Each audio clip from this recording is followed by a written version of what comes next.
Hello friends and students. আজি মই এই ভিডিওটোত ক্লাস 10 ৰ অনুশীলনী 3.2 question number 3 ৰ সকলো কেটা পাৰ্ট এই ভিডিওতে কৰাম। সো এই কোৱেশ্চনটো কি কৈছে এবাৰ চাই লোৱা। a1 by a2 b1 by b2 আৰু c1 by c2 অনুপাত কেইটা ৰিজাই নিৰ্ণয় কৰা তলৰ ৰৈখিক সমীকৰণ আৰু জোৰ কেইটা সংগত নে অসংগত। সো এই কেইটা সংগত নে অসংগত এটো আমি এই ৰেশিওবোৰ এপ্লাই কৰি পেলাই চেক কৰিব লাগে।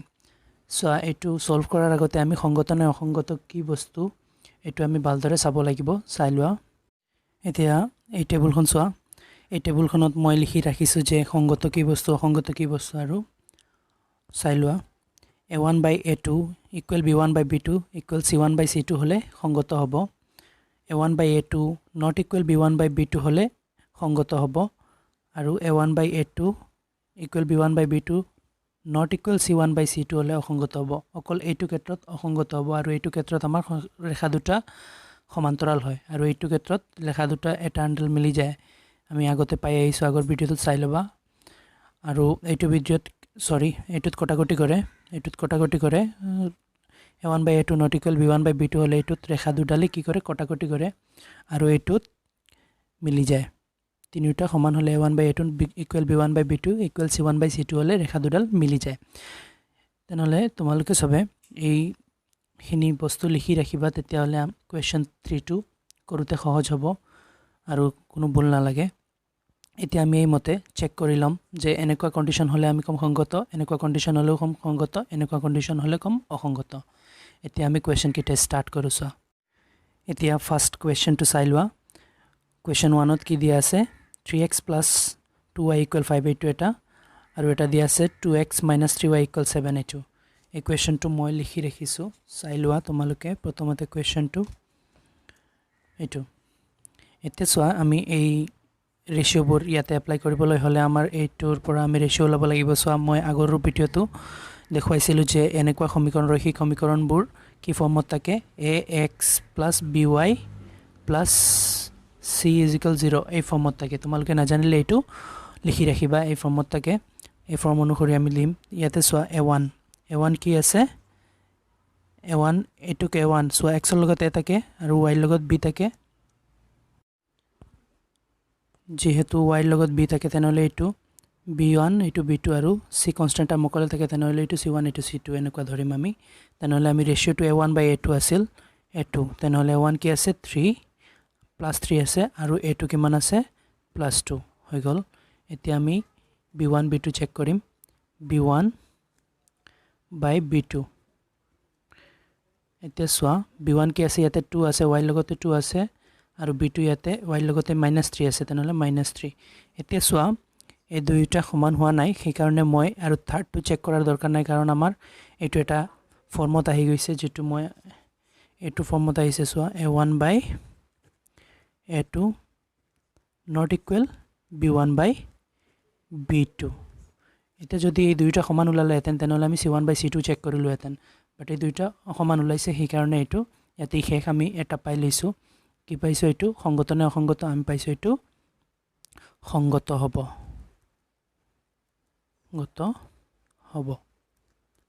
হৈ গল এইটো। এতিয়া নেক্সট পাৰ্ট চেক কৰো আহা। এতিয়া চোৱা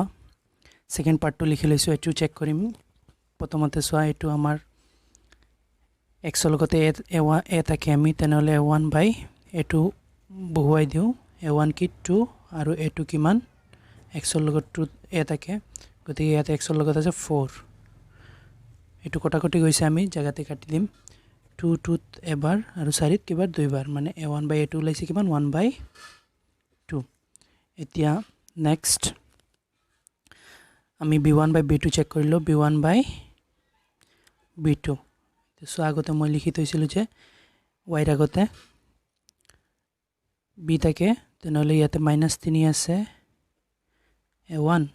b1 আৰু ইয়াতে b2 কি আছে -6 তেনেহলে মাইনাস কেনসেল হৈ যায় আমি জানো, আৰু কটাকটি গৈ আছে 3 3 এবাৰ 6 ত দুবাৰ, তেনেহলে এইটো ওলাইছে 1 by 2।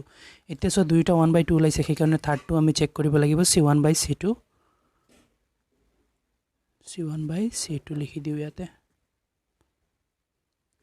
এতিয়া সো c1 কিমান আছে 8 আৰু c2 কিমান আছে 9। যেটো আমাৰ সেইবোৰৰ লগতে মিলা নাই এতিয়া আমি এটো লিখিব পাৰিম কি অসংগত বুলি লিখি দিম কাৰণ সোৱা এটো কোন ফৰ্মত আছে এটো ফৰ্মটো আগত লিখিলো a1 by a2 সমান আছে b1 by b2 b1 by b2 half হয় এটো হাফ হয় সেই কাৰণে এই দুইটা সমান b1 by b2 আৰু কিহত not equal আছে c1 by c2 কাৰণ c1 by c2 কি আছে বেলেগ আছে এটো ফৰ্মত আছে তেনেলে এটো ফৰ্মত আমি সোৱা মই লিখুৱাই আছো তোমালোকক আকৌ চাৰ্টখনৰ ফালে সোৱা কোনটো ফৰ্মত আছে এটো a1 by a2 b1 by b2 not equal c1 by c2 আছে a1 by a2 b1 by b2 not equal c1 by c2 এই ফৰ্মত আছে এটো গতিকে এটো অসংগত হ'ব সেই কাৰণে ইয়াৰ তলত আমি দি দিম কি অসংগত হ'ব বুলি লিখি দিছো এতিয়া তাৰ পিছৰ পাৰ্টটো চেক কৰো আহা থাৰ্ড পাৰ্টটো হৈছে কি 3/2 x plus 5/3 y equal 7 আৰু এটা হৈছে 9x minus 10y equal 14 এটো হৈছে থাৰ্ড পাৰ্ট এটো কোৱেশ্চন মই লিখি ৰাখিছো চাই লোৱা কোৱেশ্চনটো মই কপিতে অলৰেডি লিখি ৰাখিছো এতিয়া মই এটো ৰেশিও উপলক্ষে চেক কৰিলো প্ৰথমতে a1 কিমান দিয়া আছে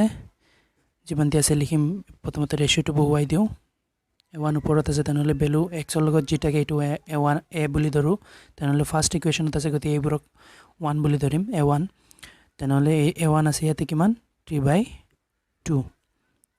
সেকেন্ডত আছে a2 কিমান আছে x ৰ লগত 9 আছে তেনেহলে 9 তেনেহলে এটো ভগ্নাংশটো আমি অলপ সমাধান কৰিলো তলত যেটো থাকে এটো তলত নামি যায় আৰু ওপৰত থাকে 3/2 হৈছে আৰু তলৰ যেটো আছে এটো তলতেই থাকিব 9 এটো তোমালকে ভালদৰে চাই লোৱা ওপৰত যদি ভগ্নাংশ থাকে তেনেহলে ভগ্নাংশৰ তলৰটো তলতে নামি যায় আৰু ওপৰটো ওপৰত থাকি যায় যেনেকুৱা মই লিখি দিছো আৰু ইয়াতে যদি ভগ্নাংশ থাকিলে হেতেন তলৰটো উলটি ওপৰত গল হেতেন তে ইয়াতে তো একো নাছিল অকল 9 এ আছিল তেনেহলে 9 টো তলতে আছিল তলতে থাকিব এতিয়া কটাকটি গৈ আছে 3 9 ত 3 টাইমছ তেনেহলে থাকিল কি ওপৰত একবাৰ 3 3 একবাৰ গৈছে 9 তিনিবাৰ তলত আছে কি 2 আৰু 3 পূৰণ হৈ আছে 2 3 জাৰ 6 এতিয়া a1 by a2 লাইছে 1 by 6 এতিয়া আমি b1 by b2 চেক কৰো b1 by b2 চেক কৰি আছো সোৱা b1 হৈছে কিমান b1 হৈছে এটো 5/3 আৰু b2 হৈছে কিমান y লগত যেটাকে এটো b বুলি কোৱা হয় আৰু এটো সেকেন্ডত আছে এই কাৰণে এটো b2 ধৰিছো -10 এতিয়া এটো আগৰ নিচিনা আমি মিলাই লও সো ওপৰত থাকিব 5 আৰু ওপৰ ভগ্নাংশৰ তলতে নামি যায় আৰু এটো অকল তলতে আছে তেনেহলে তলতেই থাকিব -10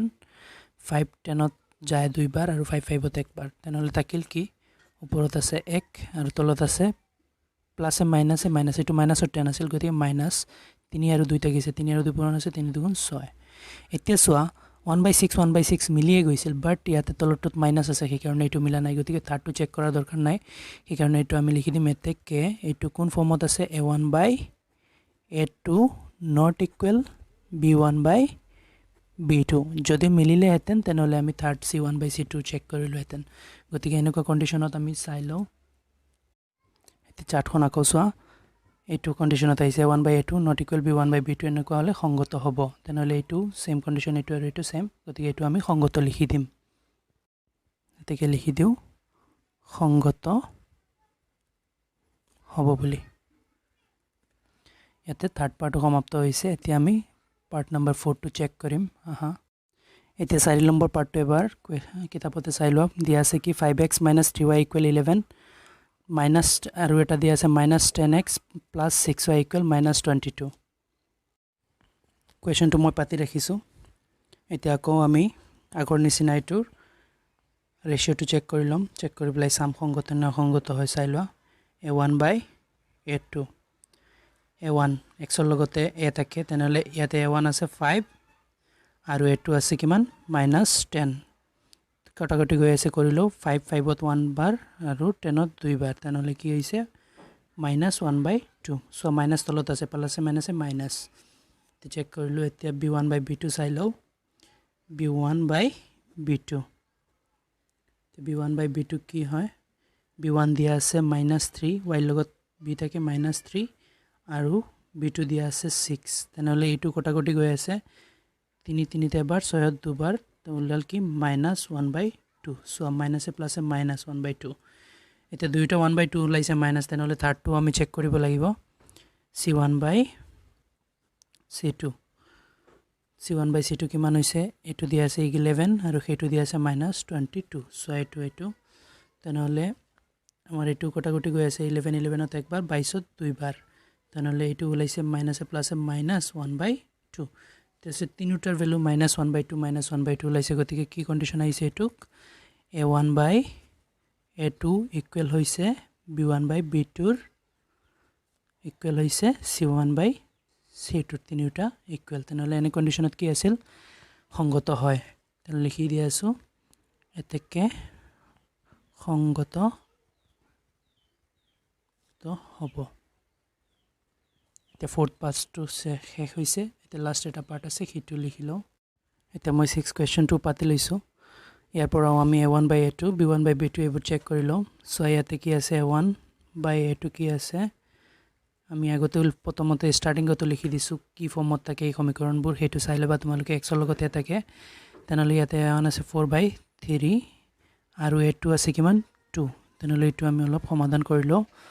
4 আৰু তলৰটো তলত নামি যায় 3 আৰু তলত কলিটো আছে এটো থাকিব এনেকুৱা হৈ যায় সো ওপৰৰ ভগ্নাংশৰ তলৰটো তলত আহি যায় আৰু তলৰ ভগ্নাংশ থাকিলে তলৰটো উলটি ওপৰত যায় আৰু ওপৰটো জায়গা থাকে তেনেহলে ইয়াতে তলত একো নাই অকল 2 এ আছে ওপৰতে আছে সেই কাৰণে এটো তলতে থাকিব 2 4 ত 2 টাইমছ যায় তেনেহলে আনসাৰ ওলাইছে কিমান 2/3 এতিয়া নেক্সট b1/b2 চেক কৰিলো b1/b2 সৰি এটো b1 কিমান দিয়া আছে 2 আছে আৰু b2 দিয়া আছে কিমান